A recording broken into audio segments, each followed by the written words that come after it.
Hello everyone. सो कैसे हो यार आप सभी लोग। आई होप आप सभी बिल्कुल अच्छे होंगे, एकदम मस्त होंगे। और काफ़ी टाइम बाद हम जो है आपस में इंटरेक्ट हो रहे हैं। काफ़ी टाइम के बाद जो है ये वीडियो आपके सामने मैं अपलोड करने जा रहा हूँ और रिकॉर्ड करने जा रहा हूँ। अभी तो फाइनली अपलोड तो बाद में होगी, रिकॉर्ड जब हो जाएगी उसके बाद। तो आज हम बेसिकली बात करेंगे बीएससी फर्स्ट ईयर की स्टीरियो केमिस्ट्री के बारे में। जो बेसिक कुछ चीज़ें हैं वो आपके साथ आज डिस्कस करने वाला हूँ कि स्टीरियो केमिस्ट्री की आखिरकार इम्पोर्टेंस क्या है हमारी लाइफ में। और मैक्सिमम मैंने देखा है ऐसे केसेस में कि स्टीरियो केमिस्ट्री काफ़ी एक टफ, मतलब कहा जाता है कि काफ़ी टफ है इसको समझना। तो ऐसा इसलिए होता है क्योंकि हम उस चीज़ स्टीरियो केमिस्ट्री बेसिकली क्या होता है कि जो एटम है उनको स्पेस में किस तरह से ओरिएंट किया गया है, उनकी ओरिएंटेशन क्या है, किस तरह से उनको जो वो स्पेस में रखा गया है। तो इस चीज़ के ऊपर जो वो स्टीरियो केमिस्ट्री बेसिकली काम करती है कि जो भी स्ट्रक्चर है वो स्पेस में किस तरह से ओरिएंटेड है।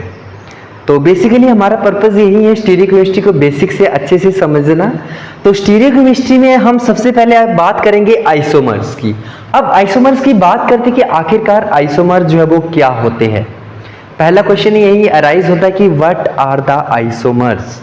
वर्ड से क्या समझते हैं हम। इस आइसोमर जो ये वाला वर्ड है इससे हम क्या समझते हैं कि आइसोमर का मतलब क्या होता है। तो आइसो का मतलब ये वाला जो आइसो है इसका मतलब होता है सेम।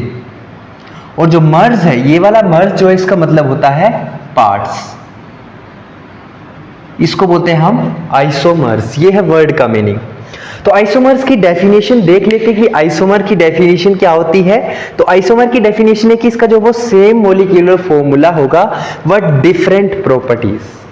मतलब क्या होगा, सेम मोलिक्यूलर फॉर्मूला होगा और उस कंपाउंड की क्या होगी, डिफरेंट प्रॉपर्टीज होगी। उसको बोलते हैं हम आइसोमर्स।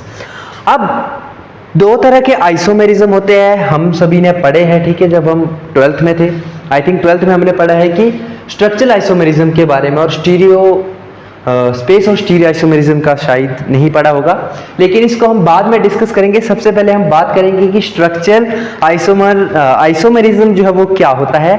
तो सबसे पहले देखते हैं कि स्ट्रक्चरल आइसोमेरिज्म में क्या क्या आएगा हमारे पास, जो कि हमने ऑलरेडी पढ़ा हुआ है। तो सबसे पहले आएगा चेन और न्यूक्लियर आइसोमेरिज्म, सबसे पहला टाइप है ये। सेकंड है पोजीशन आइसोमेरिज्म। तीसरा है फंक्शनल आइसोमेरिज्म। फोर्थ वन है हमारे पास मेटामेरिज्म। फिफ्थ है हमारे पास रिंग चेन आइसोमेरिज्म। और सिक्स्थ है हमारे पास टॉटोमराइजेशन। ये तो काफी फेमस है टॉटोमराइजेशन, क्योंकि जब भी कोई हमारे पास फॉर्म आती है तो हम देखते हैं जैसे कि जनरली मान लीजिए एंड प्रोडक्ट हमारे पास कुछ ये बन रहा है,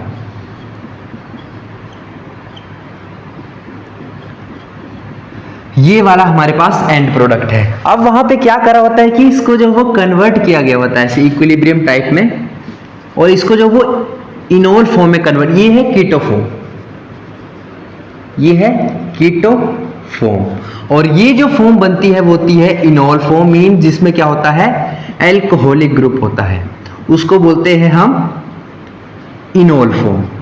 ठीक है, बिल्कुल ध्यान से नोट कर लेना।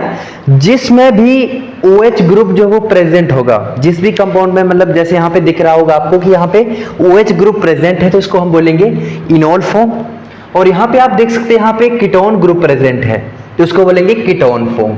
अब टॉटोमराइजेशन हुआ यहाँ पे, वो किस तरह से हुआ है समझने के लिए क्या हुआ, बेसिकली यहाँ पे ये वाला इलेक्ट्रॉन जो है वो यहाँ शिफ्ट हो गया, क्योंकि ऑक्सीजन जो है वो क्या है, मोर इलेक्ट्रोनेगेटिव है, ये हम सभी जानते हैं। ठीक है, कार्बन से ज्यादा पावरफुल आदमी है ऑक्सीजन। तो इलेक्ट्रॉन ये क्या करेगा, अपनी तरफ क्या कर लेगा, विड्रॉ कर लेगा, और यहाँ पे कार्बन के ऊपर क्या आ जाएगा, पॉजिटिव चार्ज आ जाएगा। कार्बन के ऊपर आएगा पॉजिटिव चार्ज। अब कार्बन भी तो किसी से इलेक्ट्रॉन लेगा, ये पॉजिटिव तो नहीं बैठने वाला है। तो सिंपली हाइड्रोजन बेचारा पूरे पीरियोडिक टेबल में एक ऐसा बंदा है जिसको आप मतलब साथ में रखते भी और बाहर भी उसी टाइम निकाल देते हो। मतलब इतना ज्यादा इसका औहदा नहीं है पीरियोडिक टेबल में। ऐसा बोल सकते हैं कि जब मर्जी करी तब हाइड्रोजन को ऐड करवा दिया, जब मर्जी करी तब हाइड्रोजन को रिमूव करवा दिया। बेचारा सीधा साधा आदमी है तो निकल जाता है। तो बेसिकली क्या है, कार्बन के ऊपर यहाँ पे कौन सा चार्ज आ रहा है, पॉजिटिव चार्ज आ रहा है, आप सभी देख सकते हैं। और ये वाला बॉन्ड तो शिफ्ट हो गया था, ऑक्सीजन के ऊपर अब कौन सा चार्ज आ जाएगा, नेगेटिव। ये नेक्स्ट स्टेप बता रहा हूं, जब बॉन्ड शिफ्टिंग होगी। अब जब ऑक्सीजन के ऊपर नेगेटिव चार्ज आया और इसके ऊपर पॉजिटिव, तो कार्बन तो हाइड्रोजन से इलेक्ट्रॉन ले लेगा दोनों।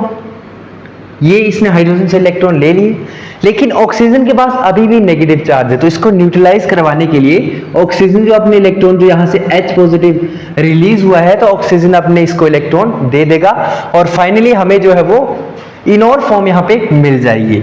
तो ये है कीटोन फॉर्म और ये है इनोर फॉर्म। कीटो फॉर्म कब बोलते हैं? जब हमारे पास उसमें फंक्शनल ग्रुप जो वो कीटोनिक हो, और इनोर फॉर्म कब बोलते हैं? जब हमारे पास उसमें क्या हो? एल्कोहलिक ग्रुप हो। ठीक है, एल्कोहलिक ग्रुप हो तो उसको हम बोलते हैं इनोर फॉर्म, और कीटोन ग्रुप हो हमारे पास फंक्शनल ग्रुप, तो उसको क्या बोलते हैं? कीटो फॉर्म बोलते हैं। ठीक है, तो आई थिंक ये समझ आ गया होगा कि टॉटोमराइजेशन में क्या होता है। Isomer exist simultaneously in a dynamic equilibrium, जो कि यहाँ पे है, मतलब चेंज होता रहता है डायनामिक इक्विलिब्रियम में। जो है क्या करते हैं? इसके आइसोमर जो वो एग्जिस्ट करते हैं डायनामिक इक्विलिब्रियम में।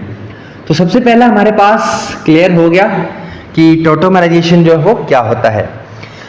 अब ऊपर से बात करते हैं कि चेन और न्यूक्लियर आइसोमरिज्म क्या होता है। सो इसमें क्या आता है कि difference in arrangement of carbon atom, मतलब कार्बन एटम का अरेंजमेंट जो है वो किस तरह से है, वो जो है बताता है चेन और न्यूक्लियर आइसोमरिज्म। जैसे एग्जांपल यहां पे करते हैं हम,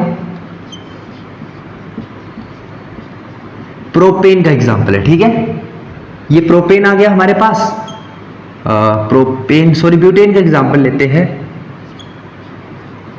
CH3। ठीक है, ये आ गया हमारे पास। नेक्स्ट वन क्या होगा? इसी को हम किस तरह से लिख सकते हैं? देखना, जो मोलिकुलर फॉर्मूला होगा वो तो सेम होगा, बस डिफरेंस किस में आएगा कि कार्बन एटम की अरेंजमेंट जो है वो कुछ अलग तरह से की होगी। तो ये आ जाएगा CH3, CH, यहाँ पे आ जाएगा CH3 और ये आ जाएगा CH3। ठीक है, 3 2 5 2 6 और 3 8, 3 3 6 3 और ये तो ज़्यादा हो रहे हैं। ठीक है, तो इसका अरेंजमेंट कुछ इस तरह से होने वाला है, CH3 CH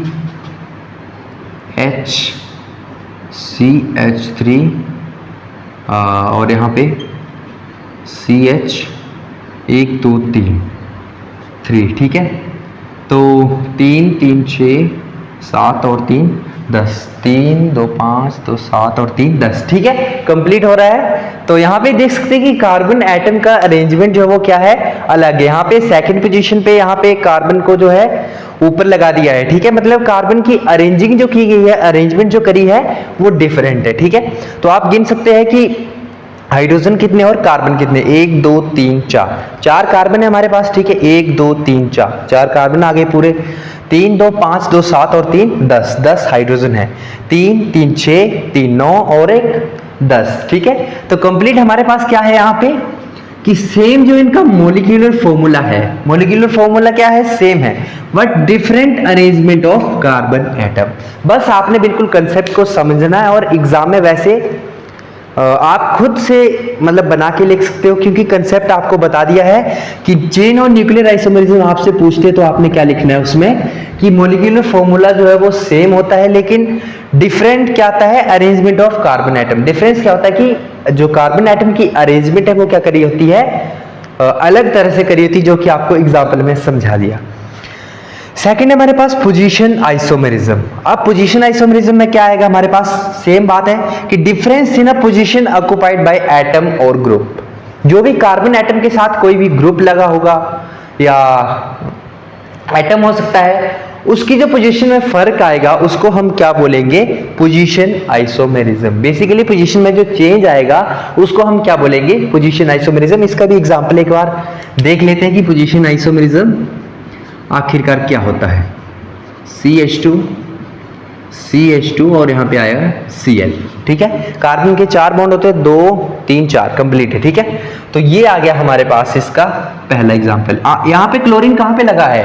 at the end, यहाँ इसके इस वाले कार्बन के साथ अटैच है, तो इसका और किस तरह से बन सकता है अरेंजमेंट? ये आ गया क्लोरीन। ठीक है, 1 2 3 4 कंप्लीट है। 3 3 6 और 1 7, 2 3 5 और 2 7। ठीक है, कंप्लीट है। हाइड्रोजन यहाँ पे भी 7 है, 7 hydrogen, 7 hydrogen complete. 1 2 3 3 carbon atom, 1 2 3 3 carbon atom और एक क्लोरीन लगा है, ठीक है। ये है क्लोरीन, ये क्लोरीन जो कि हैलोजन फैमिली का आदमी है क्लोरीन, ठीक है। तो यहाँ पे देख सकते हैं आप कि ये जो है इस एंड वाली पोजीशन पे है, ठीक है, और यहाँ पे जो वो ये सेकंड वाली पोजीशन पे है। तो देख सकते कि आप यहाँ पे क्या करा है, इन्होंने एटम की वेरिएशन करवा दी है। मतलब पहले इस पोजीशन पे था, अब इन्होंने बीच में लगा दिया है क्लोरीन को। तो ये होता है हमारे पास पोजीशन आइसोमेरिज्म, जिसमें क्या होता है, difference in a position occupied by atom और ग्रुप, ठीक है। आई थिंक समझ आ गया होगा कि पोजीशन आइसोमेरिज्म जो है वो बेसिकली होता क्या है। सबसे पहले बेसिक करेंगे हम, उसके बाद सबसे मेन जो हमारे पास वो है स्टीरियो आइसोमेरिज्म, जिसके ऊपर पूरी स्टीरियो केमिस्ट्री बेस है। और जो भी आपके ऑर्गेनिक रिएक्शन है, जब भी हम बोलते हैं कि इनिशियोमर्स बनेंगे, डायस्टीरियोमर्स बनेंगे, तो ये किस तरह से बनेंगे, वो सारी चीजें हम नेक्स्ट लेक्चर में जो वो डिस्कस करेंगे कि क्या होता है। और हाँ, मेन बात है कि आरएस कॉन्फ़िगरेशन भी सीखेंगे, और जो कन्वर्जन होती है जैसे sawhorse to Newman conversion, Fischer conversion क्या होती है, तो सारा कुछ जो है वो नेक्स्ट क्लास में सीखने वाले हैं हम। अभी बेसिकली इनको बेसिक पॉइंट को डिस्कस कर लेते हैं। अब इसके बाद नेक्स्ट आता है फंक्शनल आइसोमेरिज्म। तो ये क्या होता है, different functional group in a compound. Functional isomerism में बेसिकली क्या होगा कि जो भी हमारे पास कंपाउंड होगा उसमें डिफरेंट फंक्शनल ग्रुप क्या होंगे, अटैच होंगे, लेकिन फिर से मॉलिक्यूलर फॉर्मूला क्या होने वाला है, सेम होने वाला। बस फर्क क्या होगा कि वहां पे जो वो डिफरेंट फंक्शनल ग्रुप जो वो अटैच होने वाले हैं, ठीक है।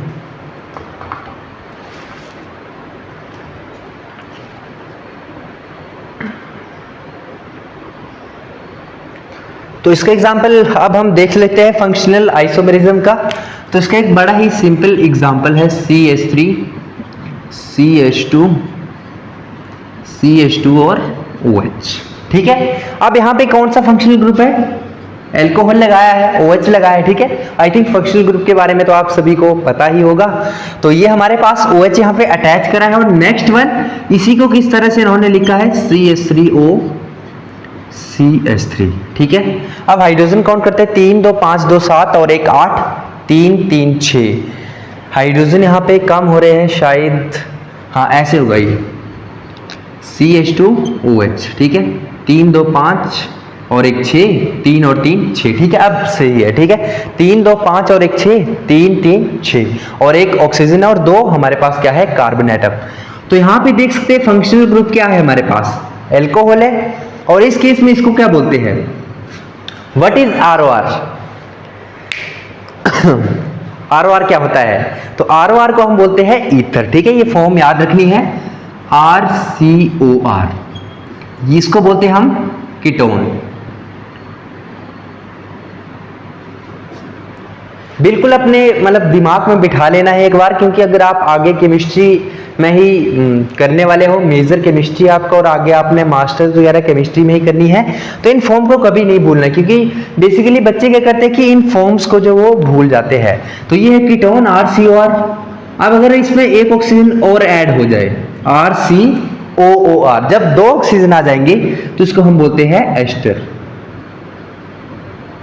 ठीक है। ये फॉर्म होती है, ठीक है, इसको याद रखना है। RCOR को क्या बोलते हैं हम, कीटोन बोलते हैं। RCOOR, जब 2 ऑक्सीजन आ जाएगी तो एस्टर, जब 1 ऑक्सीजन और 1 कार्बन होगा तो कीटोन, जब 1 कार्बन और 2 ऑक्सीजन होगी तो एस्टर, और जब कोई भी कार्बन नहीं होगा, सिंगल ऑक्सीजन जो वो प्रेजेंट होगा, ठीक है, तो उसको हम बोलते हैं ईथर,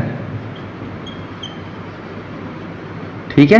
ईथर बोलते हैं इसको, क्या बोलते हैं, ईथर, एस्टर, कीटोन, ठीक है। आई थिंक ये पता होगा। नेक्स्ट के बारे में हम बात करते हैं। तो सिंपली क्या देखा हमने कि जो फंक्शनल आइसोमेरिज्म है, इसमें क्या है, एल्कोहलिक ग्रुप है, और इसमें क्या है, क्या है, ईथर है, ठीक है। तो चेंज कहां पे आया है, इनका जो मॉलिक्यूलर फॉर्मूला है वो तो क्या है, सेम है, बट डिफरेंट क्या होंगी, इनकी प्रॉपर्टीज होंगी, ठीक है। क्योंकि यहाँ पे क्या देख सकते हैं आप, C2 3 2 5 और 6, ठीक है। तो C2 फॉर्मूला क्या बना, C2H6 और हमारे पास O, ठीक है। H7 है, 3 2 5 और 1 6, ठीक है, H6। और यहाँ पे भी सेम फॉर्मूला है, ठीक है, C2H6 और सिंपल क्या है, O। तो मतलब मॉलिक्यूलर फॉर्मूला इनका क्या है, सेम है, लेकिन जो इनका प्रॉपर्टीज होंगी कंपाउंड की वो क्या होंगी, डिफरेंट होने वाली है, ठीक है। अब नेक्स्ट बात करते हैं मेटामेरिज्म क्या होता है। तो बेसिकली मेटामेरिज्म के केस में हम देखें तो इसमें क्या होगा, difference in the distribution of carbon atom either side of functional group, यानी कि जो भी फंक्शनल ग्रुप हमारे पास अटैच होगा तो उसमें क्या डिफरेंस आएगा। फंक्शनल ग्रुप के साथ में ज्यादा कार्बन होंगे तो वो अलग कंपाउंड बन जाएगा, अगर कम कार्बन होंगे तो अलग कंपाउंड बन जाएगा। ऐसे आपको समझ आई थिंक नहीं आया होगा, तो एग्जांपल इसका भी एक हम डिस्कस कर लेते हैं, ठीक है। तो इसका एक एग्जांपल ये है हमारे पास CH3 CH2O CH2 and CH3। Molecular formula इसका भी सेम होगा, बस क्या डिफरेंस आएगा कि एक साइड जो फंक्शनल ग्रुप है उसके एक साइड में कार्बन या तो ज्यादा होंगे या तो कम होने वाले हैं, ठीक है। और इसका और क्या है CH3O CH2 CH2 and CH3, ठीक है। तो आप देख सकते हैं यहाँ पे ये फंक्शनल ग्रुप है, इसकी साइड में कितने कार्बन है, यहाँ पे 2 कार्बन है, ठीक है। और यहाँ पे ये फंक्शनल ग्रुप है और इसकी साइड में कितना है, ओनली 1 कार्बन है, या इस साइड को देखें तो 3 कार्बन है। मतलब क्या है, डिफरेंस है किसमें, carbon atom either side of functional group, या तो इस साइड कार्बन एटम क्या है 2 है और इस साइड देखें तो क्या है 1 ही कार्बन एटम है, ठीक है। तो कुछ इस तरह से अरेंजमेंट और मॉलिक्यूलर फॉर्मूला आप इसका देखोगे तो वो क्या आएगा, सेम आएगा, ऑब्वियस सी बात है, ठीक है।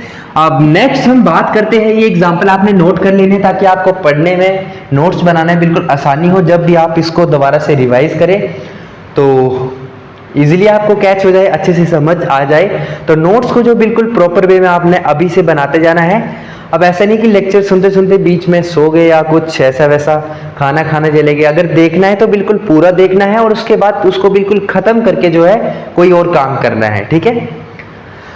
अगर पढ़ लिया आपको बिल्कुल बेसिक लग रहा है तो आप कोई कुछ और पढ़ सकते हैं फिर, ठीक है, अगर आपको ये चीजें बेसिक लग रही है, क्योंकि मैं तो बिल्कुल बेसिक से ही शुरू करवाने वाला हूं। नेक्स्ट है रिंग चेन आइसोमेरिज्म। अब इसमें क्या होगा, डिफरेंस इन स्ट्रक्चर, फिर स्ट्रक्चर में डिफरेंस आएगा। जैसे कि इसका एग्जांपल है हमारे पास रिंग चेन आइसोमेरिज्म का CH3 CH double bond CH2, ये हमारे पास, ठीक है, इसको बोलते हैं प्रोपीन, ठीक है। क्या है ये, प्रोपीन। आईयूपैक नेम तो हमने 11th से शायद सीख ली होती है आई थिंक। तो ये हमारे पास प्रोपीन। अब इसको किस तरह से लिख सकते हैं, रिंग की फॉर्म में भी लिख सकते हैं, ठीक है। ये हमारे पास रिंग की फॉर्म में, ठीक है, ये हमारे पास रिंग की फॉर्म में, इसको बोलते हैं हम साइक्लोप्रोपेन। ये हमारे पास साइक्लोप्रोपेन और ये क्या है, प्रोपीन। 3 कार्बन को क्या बोलते हैं, प्रोप, ठीक है। तो क्या है यहाँ पे, ये साइक्लिक फॉर्म में है और ये क्या है, रिंग की फॉर्म में है। जब भी रिंग बन जाती है तो उसको हम क्या बोलते हैं, साइक्लो बोलते हैं। साइक्लो क्यों लगा रहे हैं, क्योंकि यहाँ पे क्या है, रिंग की फॉर्मेशन हुई है, तो इसको हम बोलेंगे साइक्लोप्रोपेन, ठीक है। क्या बोलते हैं, साइक्लोप्रोपेन। और इसको हम क्या बोलते हैं, प्रोपीन जो है वो बोलते हैं, ठीक है। और टोटोमेरिज्म मैंने आपके साथ डिस्कस कर ही दिया है कि आखिरकार टोटोमेरिज्म जो है वो क्या होता है। तो नोट करना चाहो तो आप नोट कर सकते हैं। हम नेक्स्ट अब बात करने वाले हैं कुछ एक इंटरेस्टिंग टॉपिक के बारे में, इंटरेस्टिंग चीजों के बारे में कि स्टीरियोकेमिस्ट्री आखिरकार रियल लाइफ में हमें जो वो क्या मैसेज देती है, तो वो हम डिस्कस करेंगे नेक्स्ट, ठीक है। आई थिंक नोट कर लिया होगा, मैं इसको रब करने जा रहा हूं। तो ये सारी चीजें आपको बेसिक सबसे पहले पता होनी चाहिए स्टीरियोकेमिस्ट्री को शुरू करने से पहले कि आइसोमर्स क्या होता है, आइसोमेरिज्म क्या होता है, कितनी तरह का आइसोमेरिज्म जो वो होता है, ये सारी चीजें आपको क्लियर होनी चाहिए। तो जो हमारे पास स्टीरियो आइसोमेरिज्म है वो बेसिकली क्या बताता है हमें, ज्योमेट्रिकल के बारे में, स्ट्रक्चर के बारे में, कि जो भी नेचर में एटम है वो स्पेस में किस तरह से ओरिएंटेड है, यानी कि किस तरह से स्ट्रक्चर है। जैसे कि हम टेट्राहेड्रल का स्ट्रक्चर जनरली बनाते हैं, आई थिंक आप भी अपने टाइम में ऐसे ही ड्रॉ करते होंगे स्ट्रक्चर को जो टेट्राहेड्रल होता है, और मैं भी बिल्कुल इसी तरह से ड्रॉ करता था, ठीक है, क्योंकि उस टाइम मुझे भी पता नहीं था कि टेट्राहेड्रल का स्ट्रक्चर बेसिकली होता क्या है। अब ये वाली चीजें जो थी, जो ऐसे आता था वेज और डैश, आपने देखा होगा, आई थिंक सुना होगा यार। स्टीरियोकेमिस्ट्री में आखिरकार हम यही देखते हैं, जब भी स्टीरियोकेमिस्ट्री पढ़ते हैं तो ये वाली चीजें जो वो चली होती है। बिल्कुल मेरा तो उस टाइम पे दिमाग खराब हो जाता था कि ये क्या है, ये क्या समझाती है। लेकिन जब बाद में समझ आया कि इन चीज़ों का महत्व इतना ज़्यादा है, आपको एक डिजास्टर सुनाता हूँ जो कि जर्मनी में हुआ था 1956 में आई थिंक, जिसको बोले है जिसका नाम था थैलिडोमाइड डिजास्टर। ठीक है, थैलिडोमाइड जो है वो एक ड्रग है। अब इसमें क्या हुआ था कि वो ड्रग जो था वो जो प्रेग्नेंट वुमेन होती है उनको एज अ पेन किलर और स्लीपिंग के लिए दिया जाता था, और उसकी जो आर फॉर्म थी वो सेफ फॉर्म थी, और वो आर फॉर्म में जो वो उनको दिया जाता था। अब हुआ क्या कि जब उसको ड्रग को दिया गया उनको, तो 1961 में 10,000 जो बेबी बोर्न हुए वो उनकी लिम्स जो थी, मतलब उनकी एक तरह से जो बॉडी में हड्डियां वगैरह थी वो बिल्कुल भी नहीं थी।